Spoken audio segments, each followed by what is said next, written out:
किसी से मुकाबला करने के लिए ब्रांड मायने नहीं रखता, दम होना चाहिए जो मुझ में ठूस ठूस के भरा है। देखेगा।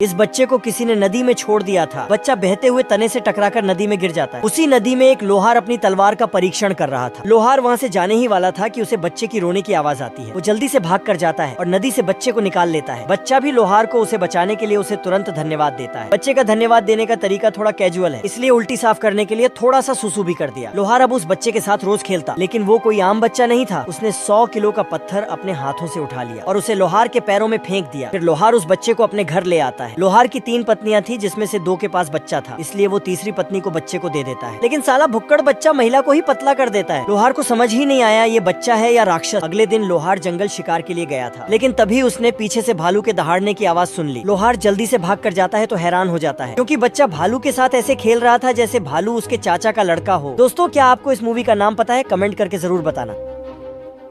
इस बच्चे को किसी ने नदी में छोड़ दिया था। बच्चा बहते हुए तने से टकराकर नदी में गिर जाता है। उसी नदी में एक लोहार अपनी तलवार का परीक्षण कर रहा था। लोहार वहाँ से जाने ही वाला था कि उसे बच्चे की रोने की आवाज आती है। वो जल्दी से भाग कर जाता है और नदी से बच्चे को निकाल लेता है। बच्चा भी लोहार को उसे बचाने के लिए उसे तुरंत धन्यवाद देता है। बच्चे का धन्यवाद देने का तरीका थोड़ा कैजुअल है, इसलिए उल्टी साफ करने के लिए थोड़ा सा सुसु भी कर दिया। लोहार अब उस बच्चे के साथ रोज खेलता, लेकिन वो कोई आम बच्चा नहीं था। उसने 100 किलो का पत्थर अपने हाथों से उठा लिया और उसे लोहार के पैरों में फेंक दिया। फिर लोहार उस बच्चे को अपने घर ले आता है। लोहार की 3 पत्नियां थी, जिसमें से 2 के पास बच्चा था, इसलिए वो तीसरी पत्नी को बच्चे को दे देता है। लेकिन साला भुक्कड़ बच्चा महिला को ही पतला कर देता है। लोहार को समझ ही नहीं आया ये बच्चा है या राक्षस। अगले दिन लोहार जंगल शिकार के लिए गया था, लेकिन तभी उसने पीछे से भालू के दहाड़ने की आवाज सुन ली। लोहार जल्दी से भाग कर जाता है तो हैरान हो जाता है, क्योंकि बच्चा भालू के साथ ऐसे खेल रहा था जैसे भालू उसके चाचा का लड़का हो। दोस्तों, क्या आपको इस मूवी का नाम पता है? कमेंट करके जरूर बताना।